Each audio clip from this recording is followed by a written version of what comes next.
Big boss मराठीच्या या नव्या सीझनमध्ये सोशल मीडिया स्टार सूरज चव्हाणला पाहून सगळेच आश्चर्यचकित झाले होते. पण सूरजने त्याचा झापूक अंदाज दाखवत प्रेक्षकांबरोबरच घरातील सदस्यांचीही मनं जिंकली. या आठवड्यात सूरज घराचा कॅप्टन झाला आहे. त्याचा घरातील खेळही प्रेक्षकांना आवडत आहे. आता बिग बॉसच्या घरातून बाहेर पडल्यानंतरचा प्लॅन सूरजने सांगितला आहे. बाहेर गेल्यावर लग्न करणार असल्याचं सांगितलं आहे. घनश्याम आणि सूरजचा बिग बॉसच्या घरातील व्हिडिओ समोर आला आहे. या व्हिडिओत घनश्याम सूरजला म्हणतो की माझ्या लग्नात तू 1 महिना आधी यायला हवास.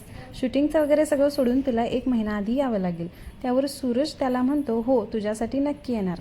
नंतर घनश्याम सूरजच्या लग्नाचा विषय काढतो. तो म्हणतो माझ्या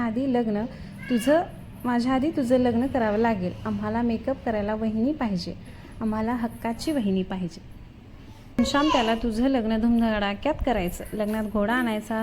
लग्नाचा सगळा खर्च आपण करू. नवरीच्या लोकांनी नाही केला तरी चालेल. तुझ्या लग्नाला किती दिवस आधी येऊ असं विचारतो. त्यावर सूरज त्याला म्हणतो 1 महिनाभर आधी. मला लगेच लग्न करायचं आहे. तुम्हाला आनंदाची बातमी सांगायची आहे. त्यानंतर घनश्याम त्याला तुझ्यासाठी वहिनी आम्ही शोधणार असं म्हणतो. तेव्हा सूरज त्याला म्हणतो शोधा आता. मुली बाहेर किंगची वाट बघत असतील. दरम्यान या आठवड्यात एकूण 7 सदस्य नॉमिनेट झाले आहेत. नॉमिनेशन प्रक्रियेत घरातील सदस्यांनी घनश्याम दरोडे, सूरज चव्हाण, आर्या जाधव, अभिजित सावंत, अरबाज पटेल, निक्की तांबोळी, धनंजय पवार यांना नॉमिनेट केलं आहे.